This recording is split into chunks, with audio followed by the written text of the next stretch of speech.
Assalamu alaikum everyone, it's your boy Abu Bakr from Turtles Horizon. I'm back with another video today. I'm going to be talking about a thing that I've been wanting to talk about for a really long time, but I've just been so nervous. But hey, I'm going to do it now. I'm just trying to make it all creepy too. And it's all about my two Jinn experiences. There's a third one, but I don't want to mention it because I'm not really sure if it was. But just to get a little rundown of what jinns are. Jinns were created to worship Allah subhanahu wa ta'ala, same as humans. Jinns were created from a smokeless fire. Humans were made from clay. Jinns have their own society, same as humans. There's Muslim jinns and there's non-Muslim jinns, same as humans.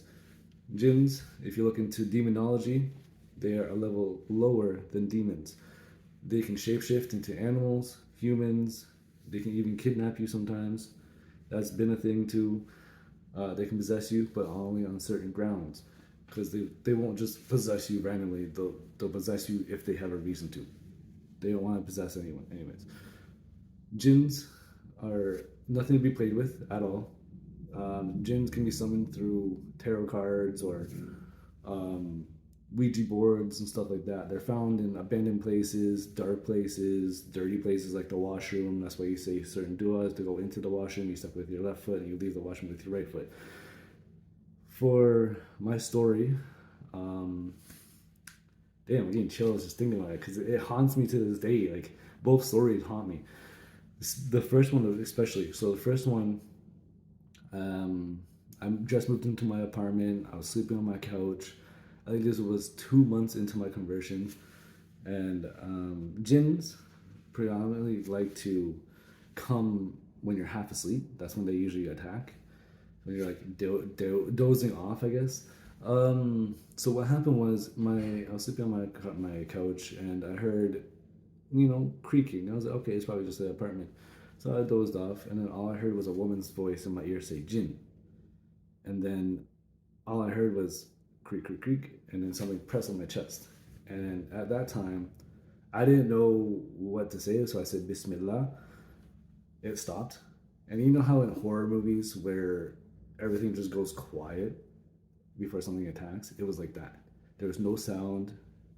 Like I was like I brushed it off. I don't know why, but I was super scared. I said Bismillah and it stopped. And then all of a sudden everything went quiet, and then boom, it happened again. I felt pressing on my chest, and like it was bad. Like someone was pressing on my chest. And I said Bismillah, and I kept saying it like 6 times, and it stopped. It's completely stopped. Alhamdulillah, it did. And then a couple months later, I finally had a bed. Alhamdulillah. But I was sitting on my bed, not sitting, I was lying on my bed, I was half asleep, and then I heard the same voice again saying Jinn. And then all of a sudden, I felt like my bed sink. Think about that for a second. You know when someone sits beside you and you feel the cushion sink? It was exactly like that. I felt the thing sink, and then someone pressing on my chest. But this time it was lightly. And then as soon as I felt that, I was like, A'udhu billahi shaitanir rajim, Bismillahir rahmanir rahim. It stopped. Like completely stopped. And then that was it really. Like, and then it came back actually. I heard the voice again and I said Bismillah ar-Rahman ar-Rahim, and it stopped. Khalas, it stopped. It was nice. Alhamdulillah. But just to this day, like that still haunts me. I know it probably doesn't sound scary on camera, but when you go through that and it's your first time actually experiencing that type of thing, like wallahi, it's super scary. And I recommend, honestly, I hope everyone doesn't have a jinn. Everyone does have a jinn that you were born with, and it's actually meant to misguide you, which is really interesting. I need to look more on that. I heard it recently. Yeah, just be careful. You know what I mean? Jinns are nothing to be played with. They're serious. It's a serious entity, and wallahi, like I've heard stories of people with their jinn attacks, and just stories in general of people in the desert and stuff. It's super creepy. Look into it if you want, but jinns are not meant to be messed with. Wallahi. Please like and subscribe to my YouTube channel. I love you guys. Assalamu alaikum.